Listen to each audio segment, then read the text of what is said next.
Hi, welcome back. Today we're going to talk a little bit about some of the circumstances that led up to the American colonies seeking their independence from Great Britain.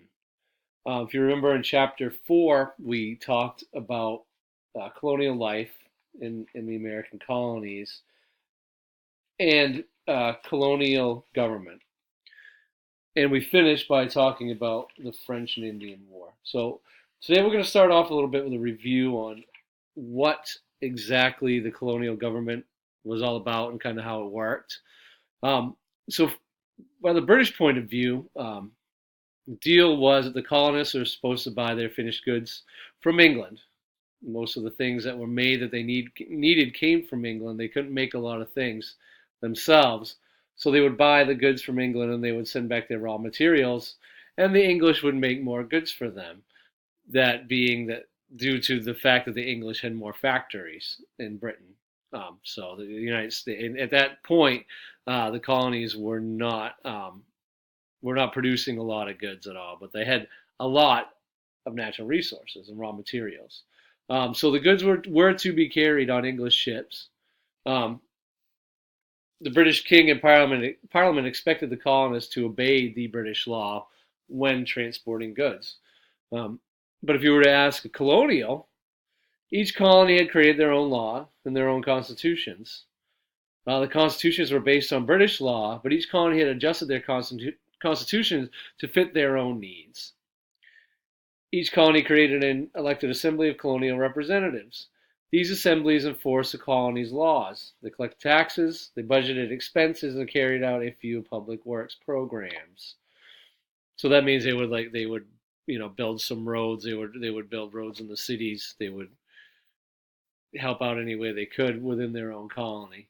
Um, in regard to colonial agriculture and trade, many of the colonists had become wealthy by doing whatever business they could get away with on their own. And there was a lot of bypassing British ships and controls. So they would kind of just do whatever they could to make money and disregard British law in a lot of cases. Um, but however, in their own way, most colonists thought of themselves as loyal to the crown.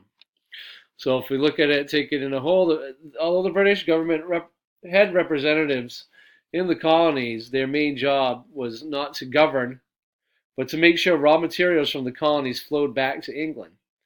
That left the colonists free to govern themselves, which was just fine with them. And this was the way that things stayed for quite a while. Okay, now that we've done that review on colonial government, we're going to move ahead in the book, and we're going to move into Unit 3, which has to deal a little bit more, which has to deal with the American Revolution. We're going to start Chapter 5, and we're going to do work on Section 1 today.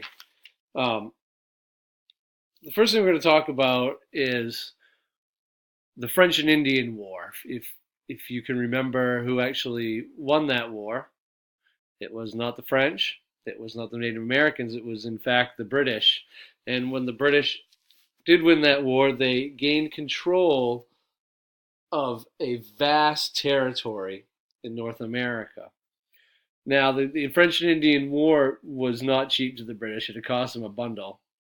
It was fought in the colonies, obviously, you know that. It was assisted by Native Americans. They gained a lot of land formerly controlled by the French, but they had borrowed a considerable amount of money to fund the war.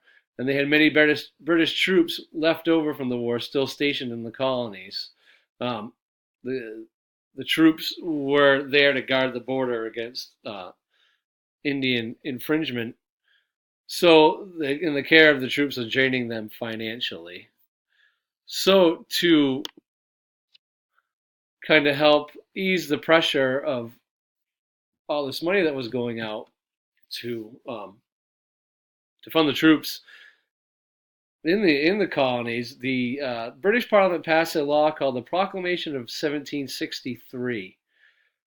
This proclamation was an attempt to establish a western border of the 13 colonies of America. That border was a natural border, what we know as the Appalachian Mountains. The proclamation made it illegal for a colonist to settle west of the Appalachians and illegal to move into Ohio or Tennessee or Florida. Doing this, Parliament was hoping this would satisfy the Native Americans in the area and reduce the need for troops along the border to protect colonists from Indian attacks, which would, of course, save the British money. Sounded like a great plan from the British point of view, but the law did not succeed because many settlers had already begun to move west. A few years later, the law was changed to recognize Western settlements. So if you take a look at the picture on the PowerPoint here, you can see the red line along what is the Appalachian Mountains, which stretches from the top of Florida all the way past Maine into Nova Scotia. And you can see that the colonies are already well established.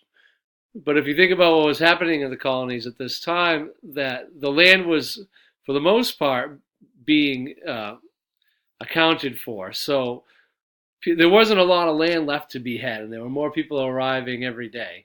So the colonists were at some points desperate to move out of that area, and a lot of them wanted to seek a little bit more freedom. So they wanted to move past the Appalachian Mountains into the Indian territories that lie to the west. And in doing that, with the proclamation of 1763, the British Parliament was essentially putting an end to any kind of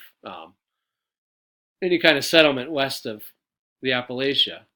A lot of this was done so that they could appease the Native Americans who were already inhabited the land, mainly because they didn't want to risk starting any more wars because they were so financially taxed from the French and Indian War that they most likely could not afford a new battle beginning with the Native Americans, also which would probably be a well put together force of Native Americans, as they had just helped the British win the French and Indian War. Right. So after trying to stop settlement, the British Parliament realized they probably weren't going to be able to stop people from going west. The border was just too huge. So they had an idea that they would they would create a tax. Again, they needed the money to pay for the French and Indian War, and they believed that the colonists should help pay the costs, since much of the fighting was done to defend the American colonies. So what Parliament did was they passed the Sugar Act, which was a tax on sugar, wine, indigo, a type of color dye, and molasses. Molasses was very important to the New England merchants, since they bought molasses to make rum to sell to other colonies, including the French, Dutch, and Spanish. The tax itself almost stopped the rum trade from New England, and the New England colonies protested. The rest of the colonies really weren't as upset about this law as the New England colonies were. But the tax worried colonial leaders. They feared Britain might be moving towards seizing power from colonial governments, such as the right to tax, which the colonies had held as their own right, was to tax their own citizens, and Parliament did not have anything to do with that. They did not want that to happen. They wanted the colonies free to govern themselves, as they had been doing for many years. Okay, so the next thing that the government of Great Britain Parliament tried, because they, again, still needed money to pay for the French and Indian War, was the Stamp Act. The Sugar Act had not generated enough money, so Parliament passed the Stamp Act. Well, the Sugar Act did not cause too much concern other than in New England. The Stamp Act brought huge protests. And this is kind of where everything really started to get going for the colonists in their march to seek independence. The Stamp Act was different. The Stamp Act required colonists to buy and place stamps on many paper goods, such as newspapers, diplomas, contracts, prayer books, marriage licenses, and other legal documents. Laborers, craftsmen, farmers, lawyers, merchants, and basically everyone had to pay this tax. So it touched every part of society, and everyone was affected. Lawyers and publishers were the hardest hit. People could not afford both a lawyer and the tax. Many could not afford to buy books, not even prayer books. and which in that time was a huge deal. This act was extremely unpopular in the colonies. It gave colonial leaders a chance to convince the colonists that they were being taxed unfairly because the colonists had no voice in government. And this is where the saying "no taxation without representation" comes from. In response to this, there were many protests. Patrick Henry and Samuel Adams were early leaders of the protests. Henry in Virginia and Adams in Boston.